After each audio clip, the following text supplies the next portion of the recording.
De retour sur le plateau de l'Africa Newsroom, nous sommes toujours accompagnés de notre éditorialiste Lucien Pambou, également parmi nous, notre invité Sori Keita. Donc je rappelle que vous êtes secrétaire général du RPG Section France, donc le parti au pouvoir. Également nous a rejoint sur le plateau Alpha Oumar Diallo, donc vous êtes journaliste pour le site web Guinée 58. Bienvenue sur Africa 24. Merci Khadija pour votre invitation.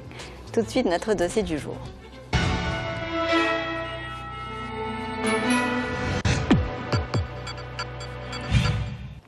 Le 28 septembre dernier, 5,2 millions de Guinéens étaient appelés aux urnes pour désigner leurs représentants à l'Assemblée nationale. Malgré une participation de 64,28%, l'opposition guinéenne a annoncé son intention de ne pas reconnaître les résultats officiels qui seront prochainement annoncés par la Cour suprême. Sur les 114 sièges de députés, le parti au pouvoir et ses alliés en ont remporté 60. Retour sur l'enjeu de ces élections avec ce reportage de notre envoyé spécial en Guinée, Cherelioa Tawema. La période préélectorale du scrutin législatif, traduite par la campagne, a animé l'actualité politique du pays. Sur toute l'étendue du territoire national, les partis politiques ont multiplié les opérations de charme pour séduire un grand nombre d'électeurs. Toutefois, des manifestations qui se sont soldées par des dégâts matériels et des pertes en vie humaine dans les banlieues de Conakry ont marqué les esprits. À l'opposé, les craintes relatives aux menaces de troubles à l'ordre public qui planaient le jour du vote se sont dissipées. Globalement, pour l'Union africaine, c'est qu'il y a eu des élections que nous pouvons considérer de globalement positives. Des élections qui vont aider la Guinée à sortir de cette longue transition, des élections qui vont faire en sorte que la Guinée rentre dans le grand cercle des pays démocratiques. Des élections dans la sérénité. À l'issue de ce scrutin, les Guinéens sont davantage focalisés sur les priorités de la prochaine législature. Pour le citoyen lambda, le futur Parlement devait répondre à ses attentes premières, améliorer ses conditions de vie et de travail. Surtout les habitants d'ici souffrent tellement de problèmes d'eau parce que c'est rare de voir les pompes ici, tu vois. En tout cas, on souffre ici, franchement. On n'a pas d'eau ici. Nos attentes sont énormes. Parce qu'il y a manque non seulement d'eau, d'électricité, le chômage des jeunes, l'emploi, surtout. Le paysage politique guinéen est très diversifié. On dénombre plus de 100 formations politiques. Le RPG Arc-en-Ciel, parti au pouvoir en Guinée, espère obtenir la majorité de députés au Parlement pour faire adopter ses propositions et projets de loi. L'implication à la base des communes à travers une plus grande allocation budgétaire est l'un des pans du projet de société du RPG Arc-en-Ciel. Il en fera une priorité une fois majoritaire à l'Assemblée nationale. C'est d'abord assurer à la décentralisation, c'est-à-dire aux collectivités locales, ce que nous appelons ici les compétences transférées. Vous savez, quand vous transférez les compétences, vous devez transférer concomitamment les moyens. La future législature devrait se pencher sur ça. Parce qu'on ne peut pas améliorer les conditions de vie des populations à la base sans qu'il n'y ait un partage entre l'État et les collectivités locales. Le développement énergétique et hydraulique demeure un dossier prioritaire de la prochaine législature. Tous les partis politiques s'accordent sur ce point. Le Parti de l'Espoir pour le développement national, PEDN, ambitionne de recueillir de nombreuses voix dans le cadre des législatives pour œuvrer et peser de tout son poids afin que soient traités les dossiers relatifs à la desserte et l'approvisionnement en eau potable des populations. Il y a également un manque criard d'eau et d'électricité. On dit que la Guinée est le château d'eau de l'Afrique de l'Ouest. Oui, c'est bien vrai parce que tous les grands fleuves qui arrosent la sous-région prennent leur source en Guinée. Mais figurez-vous que au moins, plus de 60% de la population ont un problème d'eau potable. La nouvelle Assemblée nationale guinéenne reposera sur les acquis du Conseil national de transition. Cette année, le gouvernement a introduit un dossier sur les finances. Il s'articule autour de deux axes principaux, l'agriculture et l'électricité. De même, l'adoption d'un nouveau code minier est un sujet sur lequel se penche l'institution. Deuxième producteur de bauxite sur le plan mondial, pour l'heure, ces importantes richesses naturelles ne profitent pas au pays. Que la Guinée est l'un des pays les plus riches effectivement du continent. Quand je dis les plus riches, potentiellement parce que nous notre sous-sol est riche en bauxite, en fer, en diamants et en beaucoup d'autres choses. Alors, on ne pourra les exploiter au profit de cette jeunesse, au profit de la femme, au profit de la création de l'emploi. Pour l'Union des forces démocratiques de Guinée, UFDG, le Parlement doit jouer son rôle de contre-pouvoir en apportant des critiques constructives aux actions du pouvoir exécutif. Mais les priorités, d'abord, c'est le contrôle de l'action gouvernementale, bien entendu, parce qu'aujourd'hui, nous avons un pouvoir sans contre-pouvoir aucun.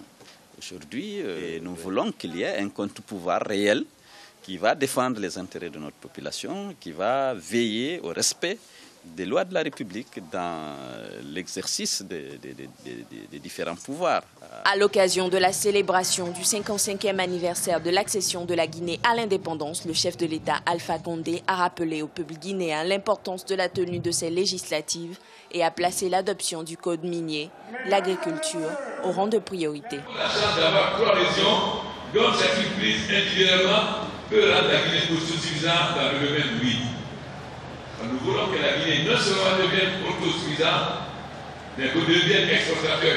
Après la proclamation des résultats provisoires complets par la Commission électorale nationale indépendante, la Cour suprême devrait valider dans les prochains jours les résultats de ce scrutin et ainsi mettre un terme à la transition entamée il y a près de 4 années. Une fois les résultats définitifs connus et acceptés de tous, la normalisation institutionnelle suscitera beaucoup d'espoir. Les réserves et les blocages d'hier dans le processus électoral devraient initier une nouvelle dynamique, celle de la Guinée résolument prête à réussir le pari du développement. Alors Sori Keita, comment est-ce que vous expliquez ce rejet des résultats par l'opposition? On peut expliquer ça par les contradictions de l'opposition. Parce qu'avant même la tenue des élections, l'opposition, on a vu qu'elle a traîné des pieds et en même temps, l'opposition a fait une déclaration surprenante, à savoir qu'il faut qu'ils aient ce qu'on appelle un poids qui est équivalent disons qu'ils aient un nombre de députés équivalent à leur poids, avant même que les élections ne soient tenues. C'est quoi? Qu'est-ce qui permet de mesurer leur poids électoral avant même que les élections ne soient tenues? Quand on voit qu'en France, il y a une représentante du Parti socialiste qui avait fait 47% au présidentiel, qui n'a pas pu se faire élire comme député. Quand on voit que la présidente du Front National, qui a eu un score très appréciable au présidentiel, n'arrive pas à se faire élire comme député. C'est-à-dire que d'autant rien ne pouvait les assurer d'obtenir ce score. Donc, Voilà, justement. Donc, ça a été une déclaration surprenante de dire qu'il faut qu'ils aient nécessairement une représentation équivalente à leur poids. C'est-à-dire que pour vous, dès le départ, ils ne comptaient pas reconnaître les résultats? Au départ, ils ne comptaient pas reconnaître les résultats. Donc, il y a eu ça. Donc, comme je l'ai dit, ils ont traîné des cas de fer. Ils n'ont pas voulu aller aux élections. Ils ont trouvé des excuses par-ci, par-là. On a accédé. Mais pourquoi, selon vous? Est-ce que c'est pour retarder l'action du gouvernement? Pourquoi? C'est leur contradiction. Ils sont allés crier à tuer partout qu'ils ont la majorité, qui sont très représentatifs du peuple de Guinée. Et maintenant, l'heure de vérité approchant, ils ont été sur le terrain et ils ont vu que la réalité du terrain est très différente de ce qu'ils avaient proclamé partout. Et donc maintenant, pour eux, la seule issue, c'était d'empêcher les élections ou bien de les retarder. Voilà un peu la contradiction dans laquelle se trouve l'opposition. Et après maintenant la proclamation des résultats, ils disent que les résultats sont surréalistes. C'est quoi surréaliste? Par rapport à quoi? Par rapport aux résultats qui ont été obtenus, le parti au pouvoir a obtenu 53 députés. Ils trouvent que c'est surréaliste. Mais regardons autour de nous. Après nous, le Cameroun a organisé des élections. Sans porter de jugement sur les élections du Cameroun, le parti au pouvoir a recueilli 82% et le premier parti de l'opposition a eu 10%. Avant nous, le Togo a organisé des élections, le parti au pouvoir a obtenu environ 70%. On va revenir à la Guinée, M. Keita. Je vais me retourner maintenant vers M. Alpha Oumar Diallo. Tout de même, les résultats des urnes ont donné un score tout de même très honorable pour l'opposition. Comment expliquer qu'ils rejettent? Moi je vais commencer par saluer l'attitude d'abord des électeurs guinéens qui ont massivement voté le 28 septembre dernier, et dans le calme et la sérénité. Donc c'est un mouvement que la base a voulu initier et a suivi. Il faut également saluer l'attitude des observateurs de l'Union européenne qui ont participé tout au long du processus électoral et qui ont permis quand même de canaliser les fraudes. Également de l'Union africaine. De l'Union africaine. Bon, disons que moi je salue surtout les observateurs de l'Union européenne qui sont illustrés par leur transparence et leur neutralité en fait. Donc s'agissant des élections et des résultats, l'opposition a eu des... Pour vous, les observateurs de l'Union africaine n'ont pas été transparents. Ils n'ont pas été transparents, ils ont toujours donné des observations qui sont favorables au pouvoir et ce n'était pas normal parce qu'ils sont là. Comment on peut dire que des observateurs sont venus du début jusqu'à la fin d'un processus électoral, ils n'ont pas trouvé un seul cas qui leur paraissait un peu bizarre, que ce soit du côté de la mouvance et que ce soit du côté de l'opposition. Quand même, quand on prend les observateurs de l'Union européenne, ils ont à la fois tapé sur le pouvoir et également sur l'opposition. Ils ont dit, dans telle circonscription, l'opposition a gagné. Mais les observateurs de l'Union européenne, en tout cas, ont validé les résultats. Ils ont validé les résultats. Alors comment je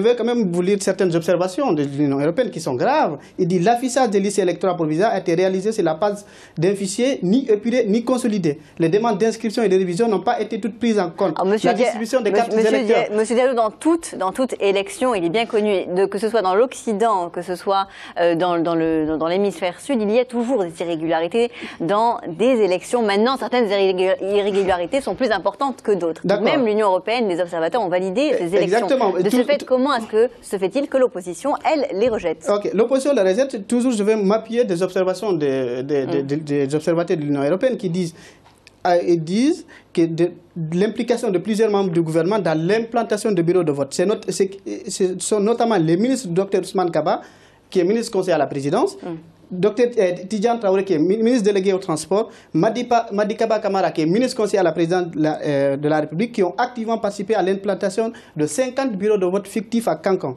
43 de bureaux de vote de ce même type à Sigiri, et qui ont également filtré les résultats des bureaux de vote à l'école franco-arabe d'Alpha Yaya Diallo de Kankan. A dit que les PV venaient, au lieu de les envoyer au niveau de la commission de centralisation des résultats, ils passaient par l'école. Les résultats étaient falsifiés parce que c'est le MEMARC qui a fourni qui a fourni les matériels électoraux et le pouvoir avait des doublons. Donc au lieu d'envoyer les PV qui sont sortis des urnes, il a envoyé les PV. C'est-à-dire, si je comprends bien, M. Soriqueta, ce qu'essaie de dire M. Diallo, c'est que les résultats étaient falsifiés, sont falsifiés. Mais vous savez, tout ce qu'il raconte, ça ne repose sur rien du tout. C'est la Commission nationale électorale indépendante qui organise les élections. Ce n'est pas le gouvernement, ce n'est pas le ministère de l'Intérieur. Ça aurait été le ministère de l'Intérieur. Il faut peut-être préciser de qui était composé, qu'est-ce qui composait cette commission électorale. Mais c'est l'ensemble des partis politiques, justement. C'est l'ensemble des partis politiques, y compris la société civile, qui composent la CENI, la Commission électorale nationale indépendante. Donc le gouvernement n'est pas en cause. La Commission électorale nationale indépendante a organisé les élections. Ce qu'il cite comme ça, on peut aussi... Parce que nous, ça nous a porté préjudice. Donc... je peux dire qu'il y a un président d'une commission de centralisation qui a été pris des PV à la main, qui a amené les PV chez lui. Et quand on l'a interrogé, il dit que c'était pour sécuriser les PV. Ce n'est pas ça le problème. Le problème, c'est que chacun se sent lésé certainement. Il y a des instances pour cela. Il y a la Cour suprême. Nous avons déposé des recours, nous sommes des légalistes. Nous avons utilisé les voies républicaines. Eux, dès le départ, on a vu qu'ils n'étaient pas pour les élections. Ils ont traîné des pieds, et ils ont trouvé des prétextes. Ils ont dit qu'il faut qu'ils aient certaines représentations. Et après, maintenant, ils disent que c'est surréaliste. Alors que si c'est surréaliste, j'ai montré l'exemple du Cameroun, j'ai montré l'exemple du Togo, pour montrer que c'est des réalités pour nos partis au pouvoir d'avoir une certaine majorité. Si on avait envie de frauder, on aurait fait comme ces pays. Je n'ai pas dit que ces pays ont fraudé, mais on aurait pu avoir une majorité très importante. Donc, ces élections se sont passées. S'il y a des recours, il y a des instances officielles pour déposer les recours. Ce que j'allais de dire, M. Guaita, c'est qu'il faudrait attendre donc, la proclamation des résultats officiels par la Cour suprême. Je me retourner encore vers vous, M. Diallo, alors que les Guinéens tout de même attendaient ces élections depuis 3 ans, et on a entendu dans le reportage, c'est que leurs attentes sont très importantes. Est-ce que le fait que que l'opposition refuse de participer à l'Assemblée, refuse ces résultats, est-ce que ce n'est pas d'abord à la population qu'elle risque de faire tort? Je veux toujours dire que je féliciter la population, les électeurs qui ont voté massivement, mais également reconnaître que ce n'est pas l'opposition qui a retardé le processus électoral. Il est prévu dans la constitution guinéenne que les élections législatives doivent être organisées 6 mois après les élections présidentielles. Le lendemain de son investiture, le président Alpha Condé a dit que le fichier qui a permis son élection n'est pas bon. Donc il veut tout reprendre, alors que la constitution guinéenne dit que le fichier électoral est pérenne. Il faut passer par une révision et non par un recensement global. Il a dit non, je ne veux pas de ce fichier, il n'est pas bon, il faut tout reprendre à zéro. Il a cassé, le contrat qui liait la Guinée à SACEM pour la gestion du fichier électoral. Il est allé chercher... Pour l'opérateur sud-africain. L'opérateur sud-africain qu'il a recruté en catimini sans appel d'offres. Un contrat léonin de 14 millions de dollars que personne ne comprend. Ils ont fait un fichier électoral qui ne répond pas aux objectifs. Je viens de vous dire. L'affichage des IC a été réalisé sur la base des fichiers. Monsieur Diallo, vous ne répondez pas à ma question. Est-ce que vous ne pensez pas que le fait que l'opposition refuse ces résultats ne va pas porter préjudice à la population? L'opposition comme le pouvoir ont dit qu'ils vont faire recours à la Cour suprême. Oui. Au moment où je vous parle, avant-hier, il y a une réunion de l'ensemble des acteurs de l'opposition qui ont dit qu'ils vont faire leur recours, démontrer qu'il y a eu des fraudes. Quand même, M. Keita devrait reconnaître que leur ancien allié, M. Lansana Kouyaté, qui était vice-président de l'Alliance qui a permis l'élection d'Alpha Condé, dénonce des irrégularités, des bourrages d'urnes, des bureaux fictifs, des bureaux éloignés des électeurs, de manque d'indélibilité, manque d'enveloppes sécurisées, manque de procès-verbaux, insuffisance de bulletins de vote. Est-ce que ça, c'est moi qui le dis? C'est pas moi, c'est votre ancien allié qui le dit. Pourquoi il va vous aider à avoir le pouvoir et se retourner contre vous si ce n'est pas sérieux? Alors, je vais donner le dernier mot à M. Keita, rapidement. Oui, donc, pour vous suivre dans votre logique, vous avez félicité le peuple guinéen, c'est tant mieux. Pour être logique avec vous-même, conséquent avec vous-même, il faudra féliciter le président Alpha Condé, parce que c'est le président Alpha Condé qui a voulu de ces élections et qui a créé les conditions de réalisation de ces élections. Parce que vous avez toujours traîné les pieds, vous avez mis des conditionnalités qui n'étaient pas vraiment... par contre, M. Keita, vous dites vous, mais Monsieur Diallo est journaliste pour un site web. Et journaliste pour un site web. Oui, mais il est journaliste, mais il s'est mis dans la peau d'un opposant. C'est une observation de l'Union européenne. Non, mais là... Je ne donne pas mon propre avis, je dis les observations des observateurs. Je vais rapidement vous donner à chacun la parole pour clôturer le débat. Allez-y rapidement, M. Keita. Oui, mais ce que je disais, donc dans sa logique, il faut qu'il félicite le président Alpha Condé qui a tenu à organiser ces élections de manière inclusive. Donc, de manière inclusive, le président Alpha Condé a organisé ces élections. Quand il dit que le président Alpha Condé n'a pas voulu de ce fichier, mais quand un fichier permet d'élire un président avec la communauté internationale, un président d'une commission nationale qui était un étranger, on a été obligé de faire appel à un étranger, mais c'est qu'il y a quelque chose qui ne va pas. Il faut refaire ça. Il y a quelque chose, c'est la moindre des logiques. Donc, quand il dit que le président Alpha Condé en catimini a choisi, n'a pas lancé d'appel d'offres, mais ce n'est pas l'affaire du président Alpha Condé, il faut que l'on sache cela. Ce n'est pas l'affaire du président Alpha Condé. Je vais vous donner rapidement la parole à M. Diallo également. Okay. En fait, pour clôturer, moi, je dirais que vous risquez de créer une crise diplomatique entre la Guinée et, très rapidement, le Cameroun et le Togo, parce que vous avez dit que les élections n'ont pas été transparentes. Pour revenir à la Guinée, je vais devoir mettre fin. Je vais devoir mettre fin à ce débat, messieurs. Il n'y a plus le temps. Donc, je vais devoir vous rappeler juste les principaux titres de l'actualité à retenir. En Libye, bilan de l'état du pays 2 ans après la chute du guide Mouammar Kadhafi. La situation sécuritaire est délétère, ce qui empêche l'économie de redémarrer malgré les potentialités énormes qu'offre la Libye. En Tunisie, le dialogue national en vue de la mise en place de la feuille de route devrait reprendre mercredi prochain au centre des discussions. La mise en place d'un nouveau gouvernement composé de personnalités apolitique. Sori Keita. Donc je vais rappeler que vous êtes secrétaire général du RPG Section France, donc le parti au pouvoir. Merci d'avoir accepté notre invitation. Merci. Nous allons marquer une courte pause dans l'Africa Newsroom. À suivre, la Côte d'Ivoire avec le nécessaire retour des exilés pour la poursuite du processus de réconciliation nationale. Restez avec nous.